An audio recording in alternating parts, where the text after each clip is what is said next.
Un appareillage d'un autre âge, la démarche est douloureuse, mais volontaire.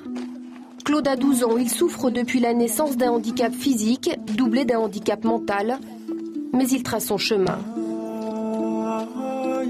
Claude habite à Gitarama, dans le district de Mwanga, au cœur du pays aux 1000 collines.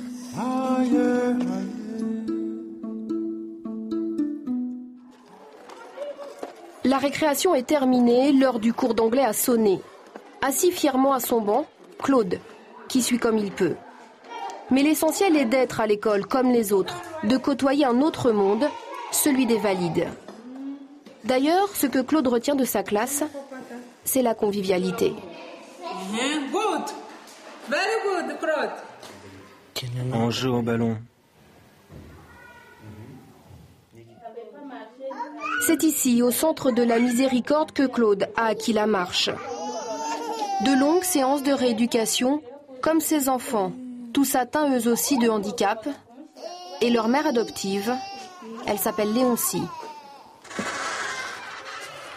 Donc moi, j'habite ici au centre et je suis toujours avec les enfants parce que les enfants nécessitent un accompagnement régulier. Alors, je reste ici à l'internat avec les enfants.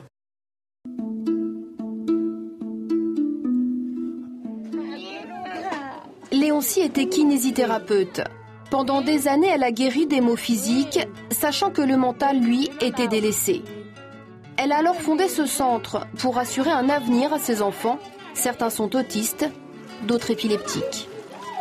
Dans la communauté, surtout la mentalité rwandaise, disait qu'un enfant avec handicap ne doit pas aller à l'extérieur. Et ils étaient cachés dans leur maison. Alors ce projet a pu faire sortir un grand nombre des enfants. Et c'est comme ça que nous avons commencé à chercher des activités d'épanouissement. Dans cette immense salle de classe improvisée sous les tribunes d'un stade, une centaine d'écoliers, principalement sourds et muets. Ici, ils suivent un enseignement adapté. Le Kinyarwanda a même été traduit en langage des signes. Le silence est assourdissant, tant l'enthousiasme est là.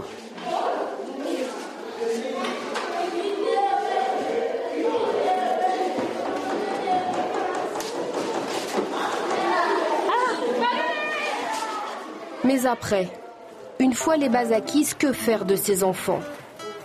Des travailleurs, des adultes responsables. Cet atelier de menuiserie a pignon sur rue. Ces artistes en devenir sont justement d'anciens élèves de la miséricorde. Lequel d'entre vous pourrait faire un dessin et le sculpter? Non, ils pourraient pas le faire ni le terminer, mais ils essayent. Silas travaille pour Handicap International et soutient les efforts de Léoncie. Ils partagent le même credo, l'insertion pour adoucir le regard des autres. La finalité, c'est donc l'inclusion dans la communauté. Donc, si on a des capacités, si on a une connaissance, nous croyons que c'est aussi facile de s'intégrer dans la communauté et d'avoir donc de la place dans la société parce qu'on est autonome.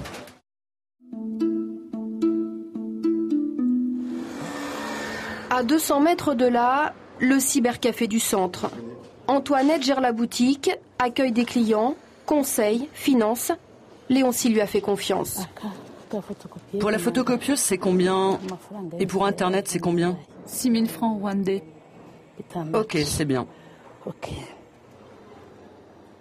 Son handicap, les internautes l'ont bien vite oublié. Antoinette s'assume et veut aujourd'hui surfer plus loin.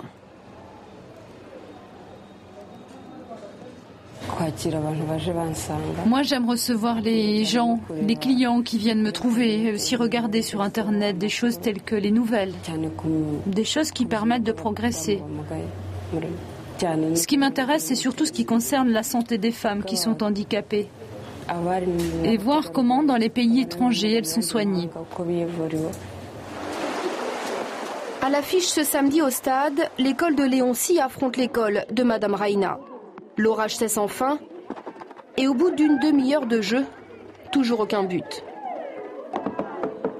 Score final 0-0, Mais les joueurs se sont donnés à fond.